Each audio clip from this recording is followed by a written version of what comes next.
Okay, good morning, everyone. So, today we're going to talk about the resurrection of Jesus. And when we think about resurrection, we think about hope. In fact, every single day when we get up or when we go to sleep in the night, we go with the hope that we'll get up the next day in the morning. And everything we do today is for a better tomorrow. Without hope, no one can survive. And yet, once hope is gone, life becomes meaningless. Hope makes us fight, while hopelessness makes us give up. And yet, we all know that one day we are going to die. But have you ever thought, what happens after we die? Do we have hope after death? Now, some believe that nothing. You turn to dust, it's all over, end of the discussion. Some believe that you will have another life on this earth depending on how you lived your present life. And some believe that no matter what you do, there is no hope. This morning, I just want to let you know that there is hope for every one of us. No matter who you are, no matter what you have done till now, you and I have a chance to get right with God. And that's what the resurrection of Jesus does.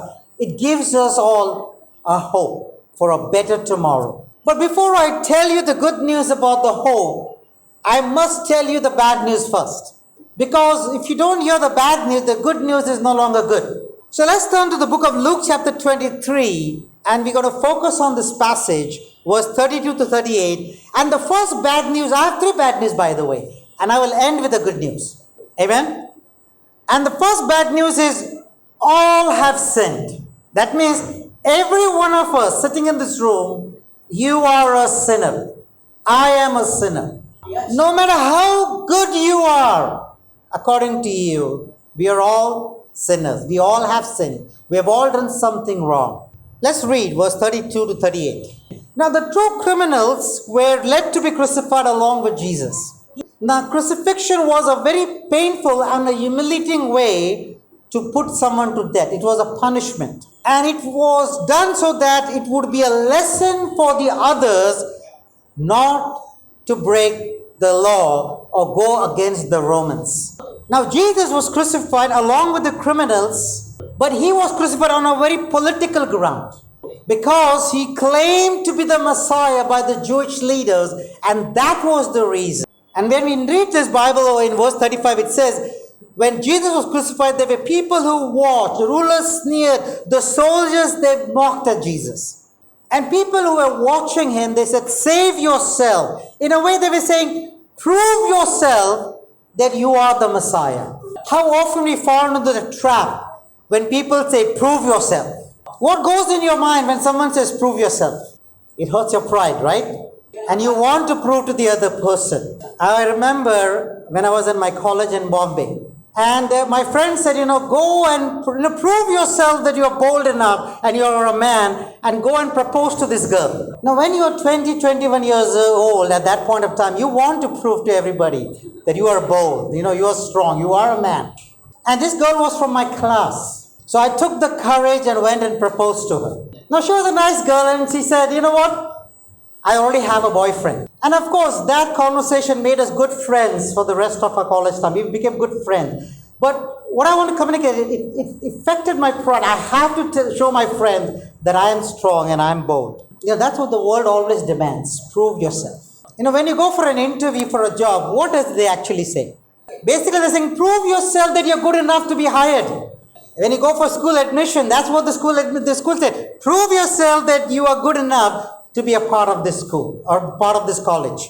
Even when it comes to marriage, isn't that what sometimes we prove yourself that you're good enough to get married to this person? We see over here the crowd was full of anger or hatred, wanting revenge. And yet when we see over here, the first words of Jesus were words of forgiveness, not words of anger, not words of revenge, but Father, forgive them. Who was he asking for forgiveness? It wasn't just the Romans who put him on the cross. It wasn't just the Jewish people, the Jewish leaders. Every person who was born on this earth, because every one of us are guilty of sin and we all need forgiveness. In Romans chapter 3 verse 10, the Bible says, there is no one righteous, not even one. That means you and me, we are guilty of sin. And we need forgiveness. Every time we sin against God first. One of the biggest lies that Satan tells us is, what? You're a good person. You don't need a savior. You can do it on your own. That's what I should think about. I thought I was a very good person. And yet, when I started studying the Bible, that's when I realized who I really was and how messed up I was. But then on the other hand, there are some of us who have done so much of sin that we feel so guilty and so shame that we feel like no matter what happened, I can never be forgiven by God.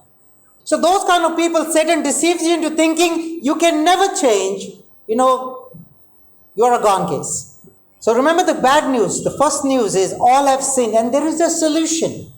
And the solution is forgiveness. And only God can forgive you and me of our sins. Without the cross, there cannot be any forgiveness. Let's look at this bad news number 2. The second news is not only that all have sinned, but the wages of sin is death. Let's continue to read Luke 23, verse 39 to 41. And I'll read this in English. One of the criminals who harmed there hurled insults at him. Aren't you the Messiah? Save yourself and us. But the other criminal rebuked him. Don't you fear God, he said. Since you are under the same sentence, we are punished justly, for we are getting what our deeds deserve. But this man has done nothing wrong. So the 2 thieves were crucified. They lived all their life breaking rules. I am sure they did not start that way. I'm sure as they were growing up, they maybe broke small rules, small things that they disobeyed. And when you keep breaking the rules, small rules, keep disobeying the little things, before you realize that our heart can get so hardened that it no longer bothers us when we do big things. And then even if you break the law of the land or if you break moral laws, it doesn't bother you anymore. You don't feel that you did anything wrong. Now, ask yourself this morning, are you coming to this point where things doesn't bother you anymore when you do something wrong? That is a sign of our hearts being hardened. If you no longer feel bad for the things you do wrong, that means our heart has got hard. Now, sin always catches up. If not today, tomorrow. And we don't know for how long, they were doing wrong, but the Bible says they were both caught, they were tried under the law, they were found guilty, and they were punished. One of the criminal, his heart was so hardened that all he could think about was himself. And so he was telling it to Jesus, if you are the Savior, the Messiah, save yourself and save me. But look in verse 41. The second criminal, he agreed. What did he say? We are punished justly. We are getting what we deserve. Now that takes a lot of courage to take responsibility. When you did something wrong, hey, I am sorry. That takes a lot of courage. And what they were getting here was death penalty. They were getting what they deserved according to the Roman laws. So bad news number 1 is all have sinned, but bad news number 2 is the wages of sin is death. But the bad news number 3 is we only have one chance to get this right. Look in verse 42. And so the second thief, this is what he has to say. Then he said, Jesus, remember me when you come into your kingdom. We just have one life to live, and both this criminal had wasted their lives. They did things that they should not have done. And the consequences was their life was shortened by the crucifixion. They could have had a long life, but the choices that we make in our day-to-day life can affect the length of a life on this earth. In Hebrews chapter 9 verse 27, the Bible says, just as people are destined to die once and after that to face judgment, every one of us just has one chance at life. We better do a good job with this one chance we have. Think about this morning. Are we wasting our life running after the things of this world, running after the pleasures of this world, living life as you please? And yes, you have the right to live the life as you please. That's your choice. But then you do not have the choice for the consequences. You can't say, I do not want the consequences of my choice. You also have to live with the consequences of your choices. So this morning, I just want to encourage you to, to understand that we just have one life, or one chance at life. Let's make it count. Let not waste it like we see the two criminals. Over here the world did not give them the second chance. Right? And the world might not give you and me the second chance. But God is a God of second chance. So let's look at the good news. I want to end with the good news. And my fourth point, the good news is that every one of us can change. So let's look at the response of Jesus in verse 43. And in verse 43, the Bible says, Jesus answered him, "Truly I tell you, today you will be with me in paradise." When I think about this passage, when Jesus is saving this criminal, at the very last moment, just before his death, what did this thief have to offer Jesus in return for the salvation? The thief had nothing to offer to Jesus. I can understand giving a second chance to Peter, because then he would go out and preach about Jesus. I can understand healing the demon-possessed man, because then he would go and preach to the 10 cities. I can understand giving a second chance to Saul, who became Paul, because then he would become a missionary to the Gentiles. But this man, this thief, this criminal, he was a liability. There was nothing he could offer to Jesus. Many times we look at relationships through the eyes of men. We always look at a relationship. What can I get in return in this relationship? Why should I be invested? What is there in there for me? We see over here the heart of Jesus. He was willing to give this criminal a second chance, not because of anything good he was going to do for Jesus. Jesus gave him a second chance because Jesus looked at him as someone who was precious, someone who was valuable, someone who was worth being saved. Because you know what Jesus saw in him?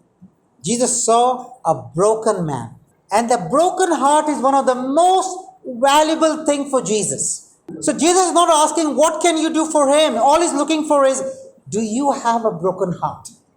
Do you have a broken and a contrite heart? And if you and I have that heart, that is the most valuable thing for Jesus.